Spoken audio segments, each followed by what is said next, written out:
আসসালামু আলাইকুম। এটিএন বাংলা সংবাদে সবাইকে স্বাগত জানাচ্ছি আমি সুমনা ঘোষ। শুরুতেই থাকছে বিআরবি কেবল সংবাদ শিরোনাম। রেস্তোরাঁ, ওষুধ, মোবাইল ফোন, আইএসপি সেবা সহ বেশ কিছু পণ্যের উপর থেকে বাড়তি ভ্যাট প্রত্যাহার, খরচ কমাতে মোটা চাল খাবার পরামর্শ খাদ্য উপদেষ্টার। 2018 সালের জাতীয় নির্বাচনের দুর্নীতি ও কারচুপির অনুসন্ধান করবে দুদক, জানালেন সংস্থাটির মহাপরিচালক। প্রয়োজনে সাবেক সিইসি নুরুল হুদার সহ কমিশনারদের জিজ্ঞাসাবাদ। রোম থেকে আসা ফ্লাইটে বিস্ফোরক পাওয়া যায়নি, তল্লাশির পর জানালো এয়ারপোর্ট কর্তৃপক্ষ। বোমাতঙ্কের গুজব ছড়ানোয় জড়িতদের বিরুদ্ধে ব্যবস্থা, বললেন স্বরাষ্ট্র উপদেষ্টা। ডোনাল্ড ট্রাম্প দায়িত্ব নেয়ায় বাংলাদেশ যুক্তরাষ্ট্রের সম্পর্কে নেতিবাচক প্রভাব পড়বে না, দাবি বিএনপির। সংস্কারের নামে কালক্ষেপণ না করার আহ্বান। এবং জুলাই গণহত্যার বিচারে ট্রাইব্যুনালের এখতিয়ার চ্যালেঞ্জ করে সেনা কর্মকর্তা জিয়াউল আহসানের আবেদন খারিজ। শেখ হাসিনার উস্কানিমূলক বক্তব্য প্রচার না করার আহ্বান। শুনছিলেন বিআরবি কেবল সংবাদ শিরোনাম।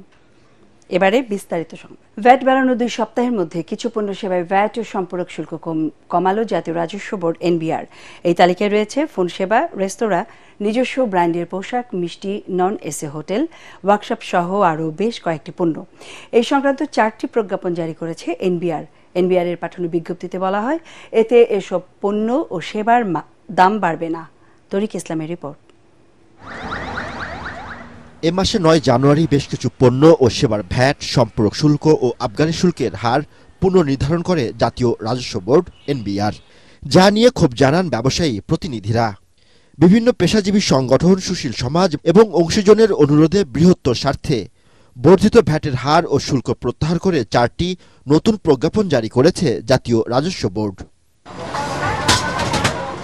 প্রজ্ঞাপনে বলা হয়, চিকিৎসা সেবাকে সহজ করার লক্ষ্যে ওষুধ শিল্পের উপর ব্যবসায়িক পর 2.4% রাখা হয়েছে। ফলে ভোক্তা পর্যায়ে বাড়বে না ওষুধের দাম। মোবাইল ফোন ও আইএসপি সেবার উপর বর্ধিত বা নতুন আরোপিত সম্পূরক শুল্ক সম্পূর্ণ প্রত্যাহার করা হয়েছে। ফলে এ খাতে ভোক্তাদের খরচ বাড়বে না। একই সাথে প্রত্যাহার করা হয়েছে হোটেল রেস্টুরেন্টের সকল খাবারের উপর আরোপিত ভ্যাট। আগের দামেই রেস্টুরেন্টে খাবার গ্রহণ করতে পারবেন ভোজন রসিকরা। ভ্যাট প্রত্যাহার করা হয়েছে মোটর গাড়ির গ্যারেজ ও ওয়ার্কশপের উপর। একইভাবে non AC hotel, Mishtanna Bhandar ও নিজস্ব ব্র্যান্ডে তৈরি পোশাক বিপণনের ক্ষেত্রে সেবার ভ্যাটের উপর 15% থেকে কমিয়ে 10% নির্ধারণ করেছে এনবিআর। তরিক ইসলাম, এটিএন বাংলা, ঢাকা। দাম বেড়ে যাওয়ায় মোটা চাল খাবার পরামর্শ দিলেন খাদ্য উপদেষ্টা আলী ইমাম মজুমদার। বাজার নিয়ন্ত্রণে বিভিন্ন দেশ থেকে 7 লাখ টন চাল আমদানি করা হচ্ছে বলেও জানান তিনি। সচিবালয়ে খাদ্য পরিকল্পনা ও পরিধান কমিটির বৈঠক শেষে এসব তথ্য জানানো হয়। এ সময় অর্থ উপদেষ্টা বলেন, আইএমএফ কিংবা মহার্ঘ ভাতার জন্য নয়, আগের সরকারের দেনা মেটাতেই ভ্যাট বাড়ানো হয়েছে। রিপোর্টে জানাচ্ছেন মাহবুব কবির চপল। চাল চক্রে পড়েছে অন্তর্বর্তী সরকার। ভরা মৌসুমে দাম লাগাম ছাড়া কেজিতে বেড়েছে 15 টাকা পর্যন্ত। মধ্যবিত্তের মাঝারি চালই বিক্রি হচ্ছে প্রায় 80 টাকা কেজি দরে। সরকার বলছে, এই মুহূর্তে চালের মজুদ আছে প্রায় 9 লাখ টন। তাহলে দাম কেন বাড়ছে সেই প্রশ্নের উত্তর নেই। এমন অবস্থায় সামর্থ্য না থাকলে মোটা চাল খাওয়ার পরামর্শ দেন খাদ্য উপদেষ্টা। এখন 80 টাকাতে কেজিতে যিনি এফোর্ড করতে পারবেন তিনি খাবেন। আমরা চেষ্টা করবো যাতে এটাও কমে। 80 টাকাতে যদি মধ্যবিত্তের ধরেন তাহলে আপনাকে আমি উচ্চবিত্ত ধরবো। 55 মোটা চালটাই আমরা মেইন টার্গেট রাখি, যাতে এটাকে অন্ততপক্ষে স্টেবল রাখা যায় বা কমানো যায়। বাজার স্থিতিশীল রাখতে বিভিন্ন দেশ থেকে 7 লাখ টন চাল আমদানি করা হচ্ছে বলেও জানান তিনি। চাল এবং গম মিলিয়ে প্রায় 10 লাখ টনের মতো আমদানি পাইপলাইনে থাকে। আন্তর্জাতিক দরপত্রের মাধ্যমে সবচেয়ে বেশি চাল কেনা হচ্ছে। আন্তর্জাতিক দরপত্র মানে ইসরায়েল বাদে পৃথিবীর যে কোনো দেশ। কিন্তু যেহেতু ভারতের চালের দাম কম এবং সরবরাহ খরচ তুলনামূলকভাবে কম, সুতরাং টেন্ডারে সোর্স হিসেবে ভারতই পাচ্ছে। বিভিন্ন দেশের পার্টি, হয়তো সিঙ্গাপুর বেস কোম্পানি অথবা বাংলাদেশ বেস কোম্পানি বা ইন্ডিয়া বেস কোম্পানি পাচ্ছে। এ সময় অর্থ উপদেষ্টা বলেন, বিগত সরকারের দেনার ফাঁদে পড়েছে অন্তর্বর্তী সরকার, তাই বাধ্য হয়ে ভ্যাট বাড়াতে হয়েছে। এটা মোটামুটি এটার সাথে কোনো সম্পর্ক নাই। মহার্ঘ ভাতা আমরা যদি দিই সেটা আলাদা হিসাব করব। ভ্যাটটা বাড়ানো হয়েছে, অনেকে ভাবে যে ভ্যাটটা IMF-এ বলেছে। আপনি আমার কাছে তো ফিগার আছে প্রচুর, সেগুলো সব বাংলাদেশ হলো সবচেয়ে লোয়েস্ট ট্যাক্স পেইং দেশ। আমি ইসলামিক ডেভেলপমেন্ট ব্যাংকে গেলাম, আমরা যখন আসি $135 মিলিয়ন আপনার LNG-র বিল পাওনা ছিল, we have paid it back. এখন ওরা বলছে আবার $1 মিলিয়ন দেবে। গমের রাশিয়ার অ্যাম্বাসাডার তুমি টাকা দিচ্ছ না। আপনারা যে হিস্টোরিক্যাল দেখবেন ওই সময় এই ছিল, এখন খারাপ হচ্ছে। পাশাপাশি সরকারের ব্যয় কমানোর চেষ্টা চলছে বলেও জানান তিনি। মাহবুব কবির চপল, ATN বাংলা, ঢাকা। 2018 সালে জাতীয় নির্বাচনে দুর্নীতি, অনিয়ম ও কারচুপির অনুসন্ধান করবে দুদক। সংস্থাটির মহাপরিচালক জানান, ওই সময়ে নির্বাচন কর্মকর্তা, পুলিশ ও প্রশাসনের ঊর্ধ্বতন কর্মকর্তাদের ভূমিকা খতিয়ে দেখা হবে। প্রয়োজনে জিজ্ঞাসাবাদ করা হবে সাবেক CEC নুরুল হুদা সহ নির্বাচন কমিশনারদের। মাহবুব কবির চপলের আরেকটি রিপোর্ট। 2018 সালে জাতীয় নির্বাচনে কারচুপির মহোৎসব হয়েছে। মৃত ব্যক্তির ভোট দেয়া হয়েছে, কিন্তু নিজের ভোট দিতে পারেননি অনেকেই। আবার অনেক জায়গায় রাতেই ভোট হয়েছে। এসব অভিযোগ জমা পড়েছে দুদকে। অনুসন্ধানের সিদ্ধান্ত নিয়েছে কমিশন।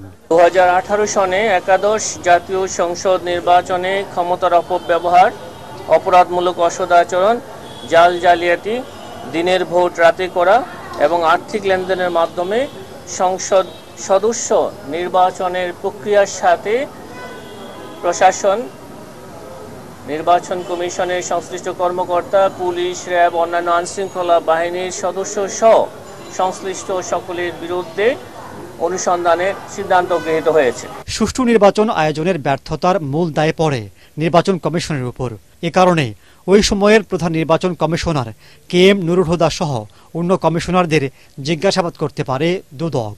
এই সংক্রান্তে এটা অনুসন্ধান দল গঠন করা হয়েছে। অনুসন্ধান দল এখানে অগ্রাধিকার ভিত্তিতে অভিযোগের গুরুত্ব অনুযায়ী কাজগুলো করবেন। তখনকার CEC নির্বাচন কমিশনার যারা ছিলেন তাদেরকে আপনারা জিজ্ঞাসাবাদ করবেন কিনা? এই কার্যক্রমের সাথে যাদের যাদের সম্পৃক্ততা পাওয়া যাবে তাদের সকলকেই এই অভিযোগে অনুসন্ধানের আওতায় আনা হবে। দুদক মহাপরিচালক জানান, 2014 ও 24 সালের নির্বাচনে অনিয়মের অভিযোগ জমা পড়লে খতিয়ে দেখবে কমিশন। যদি 2014 সালের অভিযোগের বিষয়েও এসে থাকে, সেই বিষয়েও কমিশন প্রয়োজনে অনুসন্ধানের সিদ্ধান্ত নেবে। এদিন প্রায় 200 কোটি টাকার দুর্নীতির অভিযোগে সাবেক স্থানীয় সরকার মন্ত্রী তাজুল ইসলাম ও তার স্ত্রীর বিরুদ্ধে মামলা করেছে দুদক। মাহবুব কবির চপল, ATN বাংলা, ঢাকা। ইতালির রোম থেকে আসা বিমান বাংলাদেশ এয়ারলাইন্সের ফ্লাইটে কোনো বোমা বা বিস্ফোরক দ্রব্য পাওয়া যায়নি।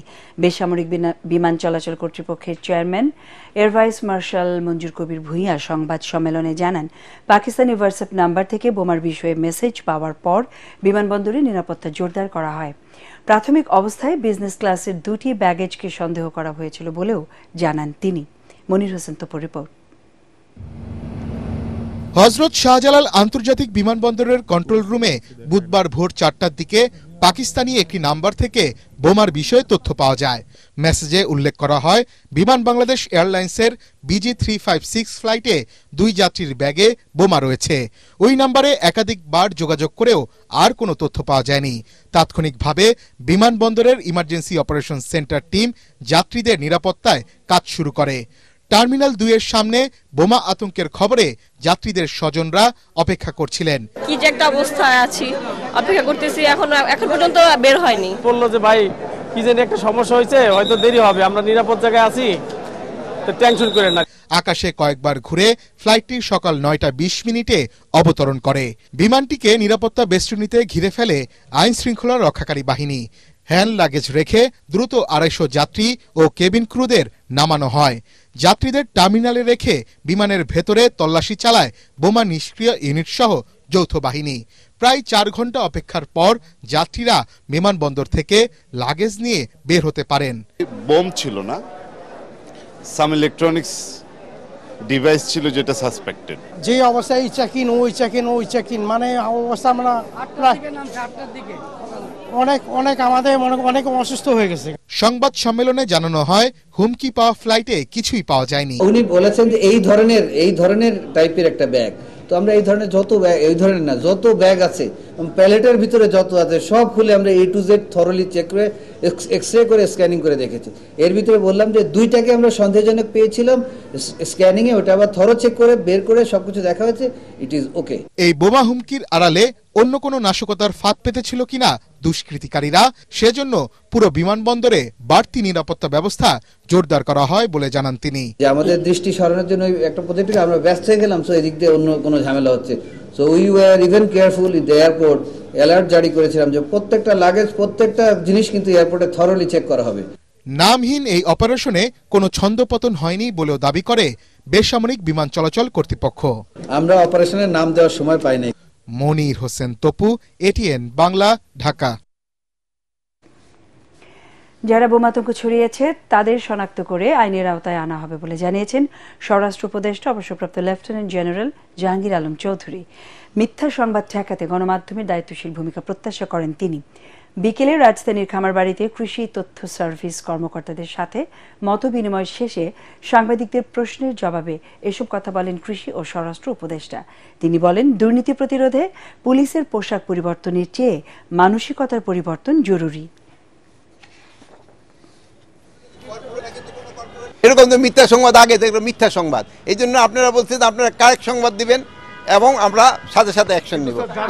সংবাদটা দিয়েছে তাদেরকে শনাক্ত করার চেষ্টা করা হচ্ছে এবং শনাক্ত করলে তাদের আইনের আওতায় আনা হবে। জুলাই আগস্ট গণ অভ্যুত্থানে সংগঠিত মানবতা বিরোধী অপরাধের বিচার আন্তর্জাতিক অপরাধ ট্রাইব্যুনালেই হবে। এই আদালতের এখতিয়ার চ্যালেঞ্জ করে অবসরপ্রাপ্ত মেজর জেনারেল জিয়াউল হাসানের করা আবেদন খারিজ করে দিয়েছে বিচারপতি গোলাম মুর্তজা মজুমদারের নেতৃত্বাধীন 3 সদস্যের ট্রাইব্যুনাল। গুমের মামলাও ওই ট্রাইব্যুনালে চলবে বলে আদেশে বলা হয়েছে। এ সময় বিদেশে বসে সাবেক প্রধানমন্ত্রী শেখ হাসিনার উস্কানিমূলক বক্তব্য প্রচার না করার আহ্বান জানান চিফ প্রসিকিউটর তাজুল ইসলাম। আরও জানাচ্ছেন হুমায়ুন চিশতি। জুলাই আগস্ট ছাত্র জনতার আন্দোলনে সংঘটিত মানবতা বিরোধী অপরাধের বিচার চলছে আন্তর্জাতিক অপরাধ ট্রাইব্যুনালে। ট্রাইব্যুনালের বিচারিক এখতিয়ার চ্যালেঞ্জ করে গত 20 নভেম্বর আবেদন করেন সাবেক সেনা কর্মকর্তা জিয়াউল হাসান। অধ্যাদেশ দিয়ে ট্রাইব্যুনাল আইন সংশোধনের বৈধতাও চ্যালেঞ্জ করা হয় আবেদনে। এছাড়া মামলা থেকে অব্যাহতি চান জিয়াউল হাসান।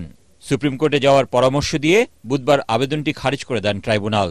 কোনো আইন যদি সংবিধানের সাথে অসামঞ্জস্যপূর্ণ হয় বা চ্যালেঞ্জ করার প্রশ্ন আসে, তাহলে অবশ্যই তাকে সাংবিধানিক আদালতে যেতে হবে। তারা বলেছেন যে অর্ডিন্যান্স প্রণয়নের ক্ষমতা এই সরকারের আছে কিনা সেই বিষয়ে নির্ধারণ করার ক্ষমতা সুপ্রিম কোর্টের, আপনি চাইলে সেখানে যেতে পারেন। এই আইনের রেট্রোস্পেক্টিভ ইফেক্ট দেওয়া হয়েছে, সেটা বৈধ হবে কি অবৈধ হবে সেটাও কনস্টিটিউশনাল কোর্টে যেতে হবে। ডিসিশনে চ্যালেঞ্জ করেছেন ট্রাইব্যুনালের ক্ষমতা, আবার প্রেয়ারের মধ্যে গিয়ে লিখছেন আমাকে যেন ডিসচার্জ করা হয়। তো একদিকে তারা বলছেন যে আপনার কোনো ক্ষমতা নাই, আবার শেষে যেয়ে বলছেন আমাকে রিলিজ করে দাও। তো যার ক্ষমতা নাই সে কিভাবে রিলিজ করবে? আমাদের এই আইনে গুম শব্দটা আগে যদি নাও থেকে থাকে, যেহেতু এটা রোম স্ট্যাটিউটে ছিল, সুতরাং এই রোম স্ট্যাটিউটের বিধান অনুযায়ী এই ট্রাইব্যুনালই গুমের বিচারও করতে পারবে। এই বিষয়টা আদালত ক্লিয়ার করেছে। আদেশের কপি পাওয়ার পর আপিলের বিষয়ে সিদ্ধান্ত নেওয়ার কথা জানিয়েছেন জিয়াউল হাসানের আইনজীবী। যদি মনে করে যে হ্যাঁ ওনারা ট্রাইব্যুনাল করবেন, অবশ্যই করতে পারেন নতুন করে, কিন্তু এই ট্রাইব্যুনালটা শুধুমাত্র গঠিত হয়েছিল 1971 সালে যুদ্ধ অপরাধীদের বিচার করার জন্য। এই আইনটাই তৈরি হয়েছে যুদ্ধ অপরাধীদের বিচার করার জন্য। আমি তো যুদ্ধ অপরাধী না। এদিকে বিদেশে বসে দেশ নিয়ে সাবেক প্রধানমন্ত্রী শেখ হাসিনার দেয়া উস্কানিমূলক বক্তব্য প্রচার না করার আহ্বান জানিয়েছেন চিফ প্রসিকিউটর তাজুল ইসলাম। আমরা এই ন্যায় বিচার প্রক্রিয়াটাকে সুরক্ষিত রাখার জন্য এই ব্যাপারে আপনাদের সবারই দায়িত্বশীল ভূমিকা আশা করছি। ট্রাইব্যুনালের আদেশের পরও কিভাবে অনলাইনে শেখ হাসিনার উস্কানিমূলক বক্তব্য প্রচার হচ্ছে সে বিষয়ে প্রয়োজনীয় ব্যবস্থা নেওয়া হবে বলে জানান chief prosecutor. Humayun Chishti, ATN Bangla, Dhaka. Donald Trump দায়িত্ব নেয়ায় বাংলাদেশের সাথে যুক্তরাষ্ট্রের সম্পর্কে কোনো নেতিবাচক প্রভাব পড়বে না বলে মনে করে বিএনপি। রাজধানীতে আলাদা অনুষ্ঠানে দলের নীতি নির্ধারকরা জানান, অবাধ, সুষ্ঠু ও নিরপেক্ষ নির্বাচন নিশ্চিতে প্রয়োজনীয় সংস্কারের পক্ষে তারা। বিএনপির নেতারা বলেন, সংস্কারের নামে কালক্ষেপণ করা ঠিক হবে না। আরও জানাচ্ছেন মইনুল আহসান। দেশের সবশেষ পরিস্থিতিতে করণীয় ঠিক করতে সমমনা দল ও জোটের সাথে ধারাবাহিক বৈঠকের অংশ হিসেবে খেলাফত মজলিসের শীর্ষ নেতাদের সাথে বৈঠক করেন বিএনপি মহাসচিব মির্জা ফখরুল ইসলাম আলমগীর। পরে বৈঠকের বিস্তারিত জানাতে গিয়ে দলের স্থায়ী কমিটির সদস্য নজরুল ইসলাম খান বলেন, দেশের জনগণ জাতীয় নির্বাচনের জন্য উন্মুখ হয়ে আছে। একটা অবাধ, সুষ্ঠু, নিরপেক্ষ নির্বাচনের মাধ্যমে জনগণের কাছে তার ক্ষমতা ফিরিয়ে দেওয়া হলো। আমাদের এই সারা সময়টা যে 16 বছর, বিশেষ করে জুলাই আগস্টের যে ছাত্র শ্রমিক গণঅভ্যুত্থান, তার আকাঙ্ক্ষা, সেই আকাঙ্ক্ষা পূরণের জন্য একটা জাতীয় নির্বাচন এবং জনগণের হাতে ক্ষমতা ফিরিয়ে দেওয়াটা জরুরি। এর জন্য যেসব সংস্কার প্রয়োজন, গুরুত্বপূর্ণ, এই সংস্কারগুলো তো আমরাও চাচ্ছি এবং সেটা যত দ্রুত সম্ভব। এটাকে ঝুলিয়ে রাখা ঠিক হবে না। এক প্রশ্নের জবাবে তিনি বলেন, মার্কিন যুক্তরাষ্ট্রে ক্ষমতার পালাবদলে বাংলাদেশের সাথে সে দেশের সম্পর্কের খুব একটা হেরফের হবে না। আমেরিকা এমন একটা রাষ্ট্র যেখানে রাষ্ট্রপতির ক্ষমতা খুব বেশি, মানে অত্যন্ত প্রভাবশালী। আমি তারপরেও মনে করি না মার্কিন যুক্তরাষ্ট্রের সঙ্গে বাংলাদেশের যে সম্পর্ক, এই সম্পর্কে খুব বেশি প্রভাব ফেলবে। কারণ পরিবর্তন তো তাদের ওখানে হয় না, এখানে পরিবর্তন তো আমাদের এখানে হয়েছে। আমাদের এখানে জনগণের সমর্থনে যেমন পরিবর্তন হয়েছে, তাদের ওখানেও জনগণের ভোটে রাষ্ট্র ক্ষমতার পরিবর্তন হয়েছে। এদিকে দীর্ঘদিন পর দেশে ফেরা বিএনপি নেতা আবেদ রাজাকে নিয়ে দলের প্রতিষ্ঠাতা সাবেক রাষ্ট্রপতি জিয়াউর রহমানের সমাধিতে শ্রদ্ধা জানান বিএনপির স্থায়ী কমিটির সদস্য ডক্টর মঈন খান। এ সময় তিনি বলেন, আওয়ামী লীগকে দেশের জনগণ আর গ্রহণ করবে কিনা তা ভবিষ্যতই বলে দেবে। তারা নির্বাচন আগামীতে করবে কি করবে না সেটা তো প্রশ্ন নয়। প্রশ্ন হচ্ছে আগে আওয়ামী লীগ সত্যিকার অর্থে তারা গণতন্ত্রে বিশ্বাস করে কিনা, তার পরীক্ষা আগে আজকে বাংলাদেশে 18 কোটি মানুষ। এ সময় তিনি অন্তর্বর্তী সরকারকে প্রয়োজনীয় সংস্কার শেষে দ্রুত জাতীয় নির্বাচন দেওয়ার আহ্বান জানান। মইনুল আহসান, এটিএন বাংলা, ঢাকা। শেখ হাসিনার পতনে প্রবাসীদের অনেক ত্যাগ এবং অবদান রয়েছে, যা দেশের ভেতরে অনেকে অনুধাবন করতে পারেনি বলে মন্তব্য করেছেন বিএনপির স্থায়ী কমিটির সদস্য আমির খসরু মাহমুদ চৌধুরী। বিএনপি অন্তর্বর্তী সরকারকে সহযোগিতা করছে জানিয়ে আমির খসরু বলেন, জনগণের মালিকানা ফিরিয়ে দেওয়ার প্রথম ধাপ হচ্ছে মানুষের ভোটের অধিকার ফিরিয়ে দেয়া। সকালে জাতীয় প্রেস ক্লাবে যুক্তরাষ্ট্রের বিএনপি নেতাদের আয়োজনে বাংলাদেশের গণতন্ত্রায়ন ও উন্নয়নে বহির্বিশ্বে বিএনপির ভূমিকা শীর্ষক আলোচনা ও মত বিনিময় সভায় তিনি একথা জানান। রাজনৈতিক দলগুলোকে জনগণের কাছে যেতে হবে আগামী নির্বাচনে। তারা কি কি করতে চায়, জনগণের ম্যান্ডেট নিয়ে সংসদে আনতে হবে, সেই সংসদ সিদ্ধান্ত নেবে। এর বাইরে যদি কোনো সিদ্ধান্তে কেউ যেতে চায়, সেটা হবে অগণতান্ত্রিক, সেটা হবে দেশের মানুষের চিন্তার বিরুদ্ধে, ইচ্ছার বিরুদ্ধে এবং রাজনীতিকে একটি ভুল পথে নিয়ে যাওয়ার জন্য। যার কারণে যদি আবার সেই স্বৈরাচার ফ্যাসিস্ট শেখ হাসিনার জন্য পথ খুলে দেওয়া ছাড়া আর কিছু নাই। বন্ধ কারখানা খুলে দেওয়ার দাবিতে ঢাকা আরিচা মহাসড়কের আশুলিয়ার শ্রীপুর এলাকা অবরোধ করে রেখেছে বেক্সিমকো গ্রুপের 16টি কারখানার শ্রমিকরা। সন্ধ্যার দিকে বেশ কয়েকটি গাড়িতে আগুন ধরিয়ে দেয় বিক্ষুব্ধরা। এর আগে দুপুরে গাজীপুরের চক্রবর্তী এলাকায় সমাবেশ করেন শেখ হাসিনার বেসরকারি ও শিল্প বিনিয়োগ উপদেষ্টা সালমান এফ রহমানের মালিকানাধীন 16টি কারখানার শ্রমিকরা। সমাবেশে শেষে তারা নবীনগর চন্দ্রা মহাসড়কের শ্রীপুর এলাকা অবরোধ করে অগ্নিসংযোগ করেন। পরিস্থিতি নিয়ন্ত্রণে মোতায়েন করা হয় অতিরিক্ত পুলিশ।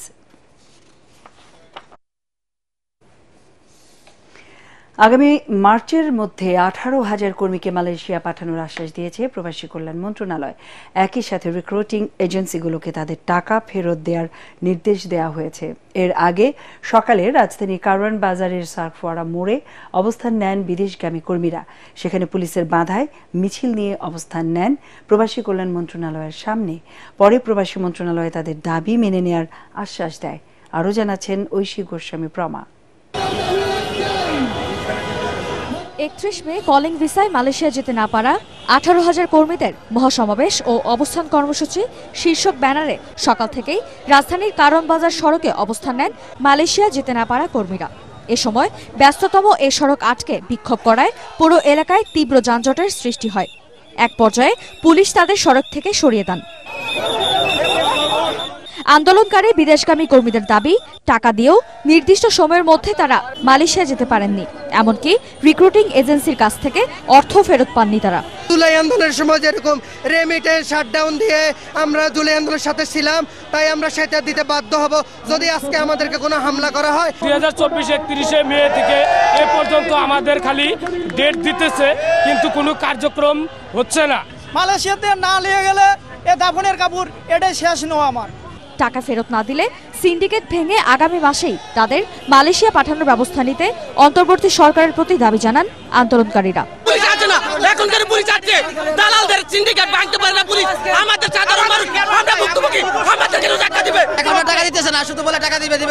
আজকে আমরা আমাদের ন্যায্য অধিকার নিয়ে দাঁড়াইছিলাম, প্রশাসন কেন আমাদের বাধা দিল আমরা জানতে চাই।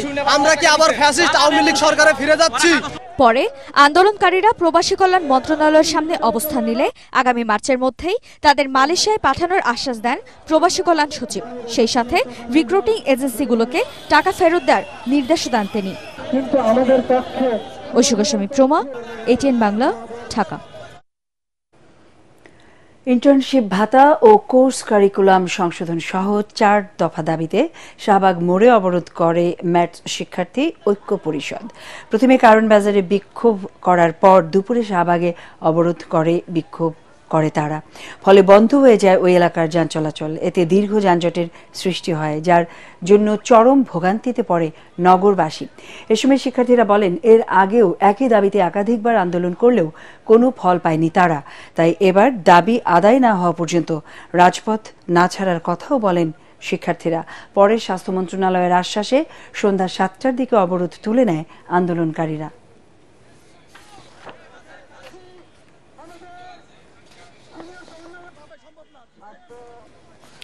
প্রধান উপদেষ্টা ডক্টর মোহাম্মদ ইউনূসের সাথে বৈঠক করেছেন জাতিসংঘ মহাসচিব অ্যান্তোনিও গুতেরেস। বুধবার ওয়ার্ল্ড ইকোনমিক ফোরামের সম্মেলনের ফাঁকে এই বৈঠকে তারা একে অপরের সঙ্গে পারস্পরিক শুভেচ্ছা বিনিময় করেন।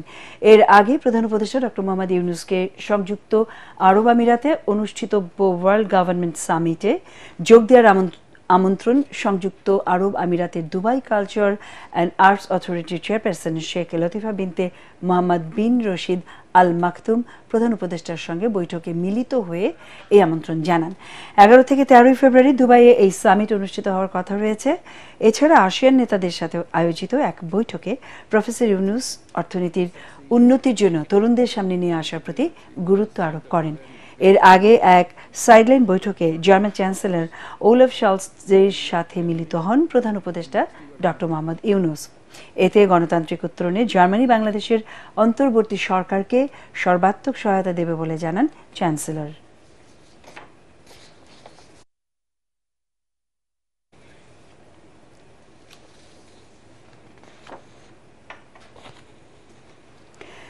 লন্ডন ক্লিনিক হাসপাতালকে ওয়ান স্টপ সার্ভিস হিসেবে বিএনপি চেয়ারপারসন বেগম খালেদা জিয়ার চিকিৎসা চলছে বলে জানিয়েছেন তার ব্যক্তিগত চিকিৎসক ও মেডিকেল বোর্ডের সদস্য ডাক্তার AZM জাহিদ হোসেন। হাসপাতালের সামনে ব্রিফিংয়ে তিনি বলেন, খালেদা জিয়ার সুচিকিৎসায় যুক্তরাষ্ট্রের জন হপকিন্স হাসপাতালের বিশেষজ্ঞ ডাক্তাররাও এই মেডিকেল বোর্ডে রয়েছেন। খালেদা জিয়ার সার্বিক অবস্থা বিবেচনা করে চিকিৎসার ব্যাপারে পরবর্তীতে কোনো পদ্ধতি নেওয়া হবে তা চূড়ান্ত করা হবে। তিনি বলেন, বিএনপি চেয়ারপারসনের সর্বশেষ স্বাস্থ্য পরীক্ষা নিরীক্ষার রিপোর্টগুলো পর্যালোচনা চলছে। বর্তমানে ওষুধের মাধ্যমেই তার চিকিৎসা চলছে। দেশনেত্রী বেগম খালেদা জিয়া উনি এখানে গত 8 তারিখ থেকে ভর্তি আছেন। আমাদের ভারপ্রাপ্ত চেয়ারম্যান জনাব তারেক রহমান সাহেবের তত্ত্বাবধানে ওনার চিকিৎসা হচ্ছে। চিকিৎসকরা মেডিকেল বোর্ডে অংশগ্রহণ করেছে। ওনার সর্বশেষ পরীক্ষা নিরীক্ষার যে রিপোর্টগুলো পর্যালোচনা করেছে এবং পরবর্তীতে আরও কিছু পরীক্ষা নিরীক্ষার জন্য সিদ্ধান্ত হয়েছে। আওয়ামী লীগ গণহত্যাকারী দল, আগে গণহত্যাকারীদের বিচার হোক, ক্ষতিগ্রস্তরা ইনসাফ পাক, তারাই রায় দেবে। আওয়ামী লীগ দেশে রাজনীতি করার অধিকার রাখে কিনা। বরিশালের হেমায়েত উদ্দিন ঈদগাহ ময়দানে জেলা ও মহানগর জামায়াতের কর্মী সম্মেলনে দলটির আমির ডাক্তার শফিকুর রহমান এসব কথা বলেন। তিনি বলেন, যুদ্ধ এখনও শেষ হয়নি, আগাছা ও পরগাছা শেষ না হওয়া পর্যন্ত যুদ্ধ চলবে। চাঁদাবাজ, দখলদার ও লুটপাটকারীদের আর কেউ গ্রহণ করবে না বলেও মন্তব্য করেন জামায়াতের আমির।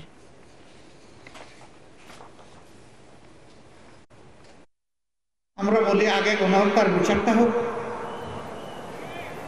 ক্ষতিগ্রস্ত লোকেরা আগে তাদের ইনসাফটা পান, তারপরে তারাই রায় দিবে যে ওনারা এই দেশে রাজনীতি করার অধিকার রাখেন।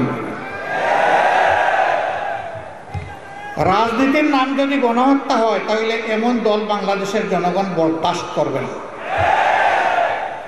রাজনীতির নাম যদি জনকল্যাণ হয় তাহলে জনগণ যাকে পছন্দ করবে তাকে বরণ করবে। আওয়ামী লীগ প্রমাণ করেছে তারা কোনো রাজনৈতিক দল নয়, বরঞ্চ গণহত্যাকারী একটা সিন্ডিকেট। সাইবার সুরক্ষা অধ্যাদেশের মাধ্যমে সাধারণ মানুষ যেন হেনস্থার শিকার না হয় সেজন্য দায়িত্বশীল সব পক্ষের সাথে আলোচনা করে খসড়া তৈরি করা হয়েছে বলে জানিয়েছেন তথ্য ও যোগাযোগ প্রযুক্তি সচিব। পুরনো আইনের 9টি ধারা রহিত করায় 90 থেকে 95% মামলা বাতিল হয়ে যাবে বলেও জানান তিনি। আগারগাঁওয়ে আইসিটি ভবনে সংবাদ সম্মেলনে এসব কথা জানানো হয়। আরও জানাচ্ছেন ইয়াসিন রানা।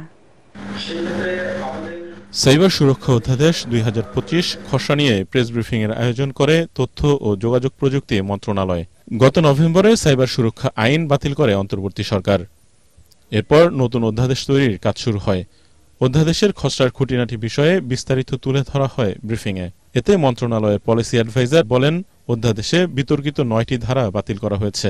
গণমাধ্যম সহ সকল পেশাজীবীদের অধিকার সুরক্ষিত করা হয়েছে। এই আইন বাংলাদেশের পেশাজীবীদের, যে কোনো ধরনের পেশাজীবী হোক, গণমাধ্যম, আইনজীবী, ডাক্তার, ইঞ্জিনিয়ার, অন্য যে কারো বিরুদ্ধে কোনো নিপীড়নমূলক বিধিবিধান বা কালাকানুন প্রস্তাব করেনি। সুতরাং এই আইনের যে সুরক্ষা, এই সুরক্ষা বাংলাদেশের সব পেশাজীবীদের জন্য নিশ্চিত করা হয়েছে বলেই আমি মনে করি। কৃত্রিম বুদ্ধিমত্তা ও হ্যাকিং টুল, সফটওয়্যার, মলওয়্যার অধ্যাদেশের আওতায় আনা হয়েছে বলেও জানান তিনি। বিগত সময়ে যে আইনের কাঠামো ছিল, সেখানে ধারণাটা এমনভাবে ছিল যে ব্যক্তিমাত্র শুধুমাত্র অপরাধ করতে পারবেন।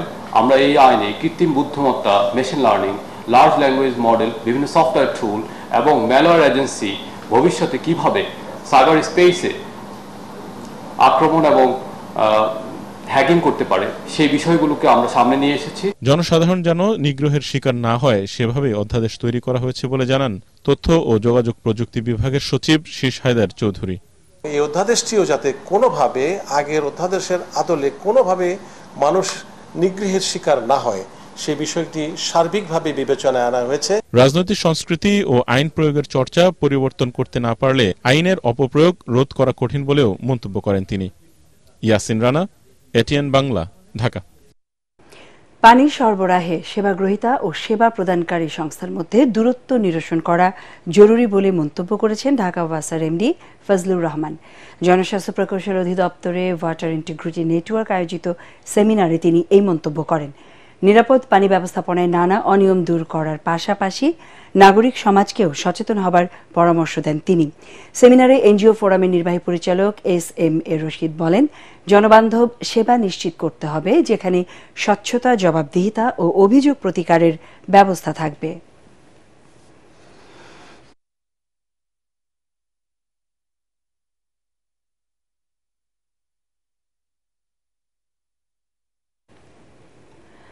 ডেঙ্গু প্রতিরোধ এবং নগরবাসীর স্বস্তির জন্য পরিচ্ছন্নতা অভিযান শুরু করেছে ঢাকা দক্ষিণ সিটি কর্পোরেশন। সকালে সদরঘাট এলাকায় বাংলাদেশ অভ্যন্তরীণ নৌ পরিবহন কর্তৃপক্ষকে সাথে নিয়ে অভিযান শেষে তারা বলেন, পরিবেশ দূষণ প্রতিরোধে এ ধরনের কার্যক্রম অব্যাহত থাকবে। রিপোর্ট করছেন SM আশরাফ। সাধারণত প্রতি বছর নভেম্বর ও ডিসেম্বর মাসে ডেঙ্গুর প্রভাব একেবারে কমে যায়, কিন্তু এবার কোনোভাবেই নিয়ন্ত্রণে আনা সম্ভব হচ্ছে না। স্বাস্থ্য অধিদপ্তর বলছে, এবছর ডেঙ্গুতে আক্রান্তের সংখ্যা লাখ ছাড়িয়েছে। সিটি কর্পোরেশনের কর্মকর্তারা বলেন, ডেঙ্গু ছড়ানোর অন্যতম কারণ অস্বাস্থ্যকর পরিবেশ এবং মানুষের অসচেতনতা। এই নদী বন্দর দিয়ে কিন্তু আমরা প্রতিদিন প্রায় কয়েক হাজার যাত্রী দেশের দক্ষিণাঞ্চলে যাতায়াত করে থাকে এবং নদীর ওপার থেকে এখান থেকে কিন্তু আপনার এই নদী বন্দর ব্যবহার করে কিন্তু কয়েক হাজার যাত্রী কিন্তু পারাপার হচ্ছে। ফলে এই নদীবন্দর টার্মিনাল এলাকা পরিষ্কার পরিচ্ছন্ন রাখা বিএডের পক্ষে খুব অসম্ভব হয়ে পড়েছে। তো যার ফলে আমরা প্রতিনিয়ত বিএডব্লিউডির উদ্যোগে আমরা কিন্তু পরিষ্কার পরিচ্ছন্ন করছি। বর্জ্য ব্যবস্থাপনা বিভাগের শত স্যানিটেশন কর্মী যোগ দেন এতে। দক্ষিণ সিটি কর্পোরেশনের বিভিন্ন ওয়ার্ডে চলবে এই কার্যক্রম। আমরা বিশেষ পরিচ্ছন্ন অভিযানগুলো করি যাতে এই যে সদরঘাট এলাকায় কার পার্কিং টার্কিং থাকে তো, এবং অবৈধ কিছু স্থাপনা আছে, এগুলার ভিতরে বাইরে কিছু টুকটাক ময়লা টয়লা থাকে, এগুলো একবারে ক্লিন করে দিতে পারলে জনগণের সুবিধা হবে। সেই স্বার্থেই দূষণ প্রতিরোধের ব্যবস্থাও সেটা আমাদের বিএডব্লিউটি কর্তৃপক্ষরা আছেন, তারাও আমাদের সহযোগিতা করতেছে। আমাদের মূল উদ্দেশ্যটা হলো সদরঘাট এলাকাটাকে একটি পরিচ্ছন্ন এলাকা হিসাবে উপস্থাপন করা এবং এই এলাকার মানুষকে নিরাপদ রাখা। কর্মকর্তারা বলেন, পরিবেশ দূষণ এবং ডেঙ্গু প্রতিরোধে ব্যক্তিগত সচেতনতাই সবচেয়ে বেশি গুরুত্বপূর্ণ। S M Ashraf, ATN Bangla, Dhaka. Voter তালিকা হালনাগাদ করতে জুলাই আগস্ট গণ অভ্যুত্থানে আহতদের হাসপাতাল থেকে বায়োমেট্রিক তথ্য সংগ্রহ করছে নির্বাচন কমিশন। সকালে ঢাকা মেডিকেল কলেজ হাসপাতালে এই কার্যক্রম পরিদর্শন করেন জাতীয় পরিচয় নিবন্ধন অনুবিভাগের মহাপরিচালক এস এম হুমায়ুন কবির। তিনি জানান, জুলাই বিপ্লবের নায়কদের তথ্য হালনাগাদ করতে আগামী ৩ ডিসেম্বর পর্যন্ত দেশের বিভিন্ন হাসপাতালে একইভাবে চলবে তথ্য সংগ্রহের কাজ। আহতদের কাছে পর্যাপ্ত তথ্য না পাওয়া গেলে স্থানীয় প্রশাসনের সহায়তা নিয়ে ১.৫ সপ্তাহের মধ্যে হস্তান্তর করা হবে পরিচয়পত্র। নতুন ভোটার ছাড়াও এনআইডি সংশোধনের সুযোগও পাচ্ছেন আহতরা। আল আরাফা ইসলামী ব্যাংক অর্থ সংবাদ।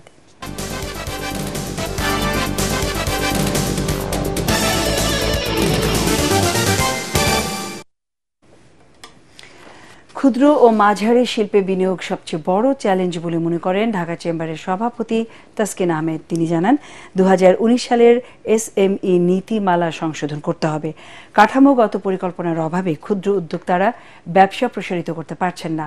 ২.৫ কোটি উদ্যোক্তাকে পিছিয়ে রেখে অর্থনীতি এগোতে পারবে না বলে আশঙ্কা করেন বিশেষজ্ঞরা। ইকোনমিক রিপোর্টার্স ফোরামে এসএমই নীতিমালা সম্ভাবনা ও চ্যালেঞ্জ নিয়ে সেমিনারে এসব কথা বলেন তারা। কর্মজীবী নারীদের প্রয়োজনীয় সহায়তা দিলে ব্যবসা বাণিজ্য গতি ফিরবে বলে মনে করেন এসএমই ফাউন্ডেশনের চেয়ারম্যান মুশফিকুর রহমান।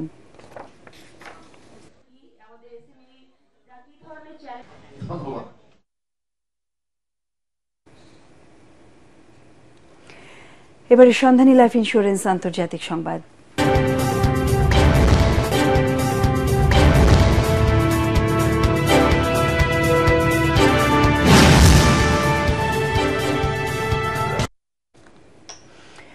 নতুন মার্কিন প্রেসিডেন্ট ডোনাল্ড ট্রাম্পের বিরুদ্ধে জাতিসংঘে অভিযোগ জানিয়েছে পানামা। দেশটির প্রেসিডেন্ট জোসে রাউল মুলিনো জাতিসংঘ মহাসচিব অ্যান্টনিও গুতেরেস বরাবর চিঠি দিয়ে এই অভিযোগ জানান। বিশ্বের অন্যতম গুরুত্বপূর্ণ বাণিজ্য পথ পানামা খাল দখল সংক্রান্ত একটি নির্বাহী আদেশে ট্রাম্প সই করার ২৪ ঘণ্টার মধ্যে এই পদক্ষেপ নেয় দেশটি। শপথ নিয়েই পানামা খাল দখলের লিখিত আদেশ দেন ট্রাম্প। পানামার প্রেসিডেন্ট এই বিষয়টি জাতিসংঘের সর্বোচ্চ ক্ষমতাধর অঙ্গ সংস্থা নিরাপত্তা পরিষদের উত্থাপনের জন্য মহাসচিবকে অনুরোধ করেছেন। চিঠিতে মুলিনো রেফারেন্স হিসেবে জাতিসংঘ সনদের কথা উল্লেখ করেছেন। এই অনুচ্ছেদে জাতিসংঘের কোনো সদস্য রাষ্ট্র অপর সদস্য রাষ্ট্রের ভৌগোলিক অখণ্ডতা এবং রাজনৈতিক স্বাধীনতাকে ক্ষতিগ্রস্ত করতে হুমকি ধামকি বা বল প্রয়োগ করতে পারবে না। পানামা ভৌগোলিকভাবে উত্তর ও দক্ষিণ আমেরিকার সংযোগস্থলে অবস্থিত। মিশরের সুয়েজ খালের পর পানামা খাল বিশ্বের সবচেয়ে গুরুত্বপূর্ণ জাহাজ চলাচল উপযোগী বাণিজ্য পথ। যুক্তরাষ্ট্র থেকে এবার ১৮,০০০ অবৈধ অভিবাসীকে ফিরিয়ে আনার প্রক্রিয়া শুরু করেছে ভারত। যুক্তরাষ্ট্রের প্রেসিডেন্ট হিসেবে ডোনাল্ড ট্রাম্প শপথ নেয়ার পরপরই এই সংক্রান্ত কাজ শুরু করেছে মোদি প্রশাসন।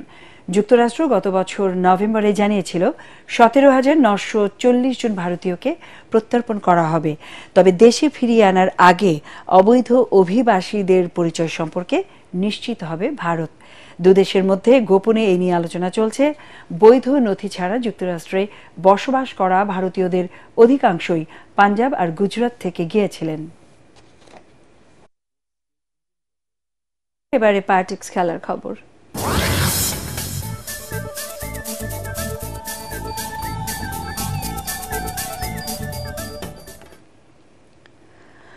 খুলনা টাইগার্সকে 7 রানে হারিয়ে চলতি বিপিএলে পয়েন্ট টেবিলের দ্বিতীয় স্থানেই রইল ফরচুন বরিশাল।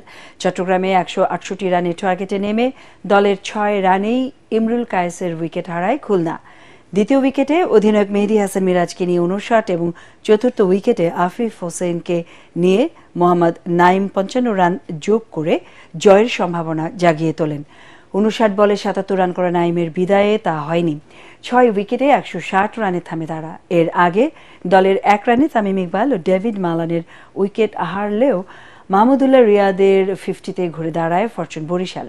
আর শেষ দিকে রিশাদ হোসেনের আক্রমণাত্মক ব্যাটিংয়ে 9 উইকেটে 167 রানের পুঁজি পায় তামিম ইকবালের দল। মাহমুদুল্লাহ 45 বলে 50 এবং রিশাদ 19 বলে 39 রান সংগ্রহ করেন। খুলনার অধিনায়ক মেহেদী হাসান মিরাজ 35 রানে 3 উইকেট তুলে নিলেও দলের পরাজয় ঠেকাতে পারেননি। দিনের অপর খেলায় চিটাগং কিংসকে হারিয়েছে ঢাকা ক্যাপিটালস। স্কটল্যান্ডকে 18 রানে হারিয়ে নারী অনূর্ধ্ব 19 টি-20 বিশ্বকাপের সুপার 6-এ উঠে গেল বাংলাদেশ। মালয়েশিয়ায় গ্রুপ পর্বে নিজেদের শেষ ম্যাচে স্কটিশদের হারিয়ে নকআউট পর্ব নিশ্চিত করে জুনিয়র টাইগ্রেসরা। টস হেরে ব্যাটিংয়ে নেমে 9 উইকেটে 120 রান তোলে বাংলাদেশের মেয়েরা। দলের পক্ষে সর্বোচ্চ 28 রানে অপরাজিত থাকেন অধিনায়ক সুমাইয়া আক্তার। এছাড়া আফিয়া 21 ও জুরারিয়া 20 রান করেন। জবাবে 8 উইকেটে 103 রানে থামে স্কটল্যান্ডের ইনিংস। দলের পক্ষে সর্বোচ্চ 43 রান করেন পিপা স্প্রোল এবং অধিনায়ক নিমাহা মুইর করেন 22 রান। বাংলাদেশের আনিসা আক্তার শোভা 25 রানে 4 উইকেট তুলে নেন।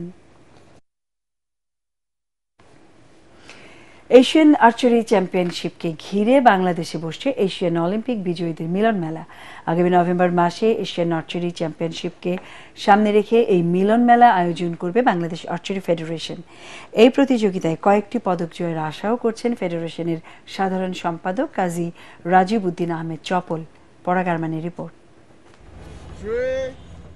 2017 ও 2021 সালে মোট দুবার এশিয়ান আর্চারি চ্যাম্পিয়নশিপের আসর বসেছিল বাংলাদেশে। সাফল্য বলতে 2021 সালে মিক্সড ডাবলসে রুবেল দিয়ার ফাইনালে ওঠা। স্বপ্ন জয়ের আশাটা দক্ষিণ কোরিয়ার আর্চারদের কাছে জলাঞ্জলি দিতে হয়। সময়ের সাথে সাথে স্বপ্নের পরিধিও বেড়েছে। এবার বাংলাদেশের স্বপ্নটা আরো বড়।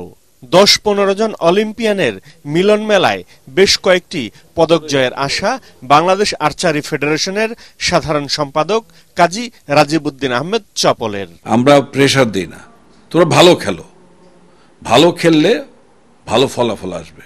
ভালো ফলাফল মানে quarter final, semifinal and final.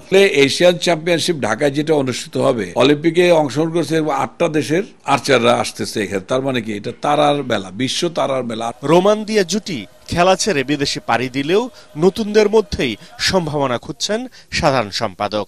তবে শূন্যতাও সমান তালে অনুভব করছেন তিনি। অভাব তো অবশ্যই, একটা সন্তান যখন চলে যায় সেই সন্তানের জন্য কি বাবা মা হিসেবে তো অবশ্যই অভাব ফিল করে, বাবা মারা খারাপ লাগে, তাই না? সেই হিসেবে আমাদেরও লাগবে। কিন্তু আমরা যে সন্তান তৈরি করছি যোগ্যতার ভিত্তিতে, সেটাকে আমাদের ওয়েলকাম জানাতে হবে। প্রায় 35টি দেশের অংশগ্রহণে আগামী 7 থেকে 15 নভেম্বর পর্যন্ত ঢাকায় হবে 24তম এশিয়ান আর্চারি প্রতিযোগিতা। সিটি গ্রুপের ব্র্যান্ড তীর থাকছে টাইটেল স্পন্সর হিসেবে। পরাগারমান, এটিএন বাংলা, ঢাকা। সংবাদ শেষ করব তার আগে বিআরবি কেবল সংবাদ শিরোনাম আরো একবার। রেস্তোরাঁ, ওষুধ, মোবাইল ফোন, আইএসপি সেবা সহ বেশ কিছু পণ্যের উপর থেকে বাড়তি ভ্যাট প্রত্যাহার। খরচ কমাতে মোটা চাল খাবার পরামর্শ খাদ্য উপদেষ্টার। 2018 সালে জাতীয় নির্বাচনে দুর্নীতি ও কারচুপির অনুসন্ধান করবে দুদক, জানালেন সংস্থাটির মহাপরিচালক। প্রয়োজনে সাবেক সিএসি নুরুল হুদা সহ কমিশনারদেরও জিজ্ঞাসাবাদ। রোম থেকে আসা ফ্লাইটে বিস্ফোরক পাওয়া যায়নি, তল্লাশির পর জানালো এয়ারপোর্ট কর্তৃপক্ষ। বোমাতঙ্কের গুজব ছড়ানোয় জড়িতদের বিরুদ্ধে ব্যবস্থা, বললেন স্বরাষ্ট্র উপদেষ্টা। ডোনাল্ড ট্রাম্প দায়িত্ব নেওয়ায় বাংলাদেশ যুক্তরাষ্ট্রের সম্পর্কে নেতিবাচক প্রভাব পড়বে না দাবি বিএনপির। সংস্কারের নামে কালক্ষেপণ না করার আহ্বান। এবং জুলাই গণহত্যার বিচারে ট্রাইব্যুনালের এখতিয়ার চ্যালেঞ্জ করে সেনা কর্মকর্তা জিয়াউল হাসানের আবেদন খারিজ, শেখ হাসিনার উস্কানিমূলক বক্তব্য প্রচার না করার আহ্বান।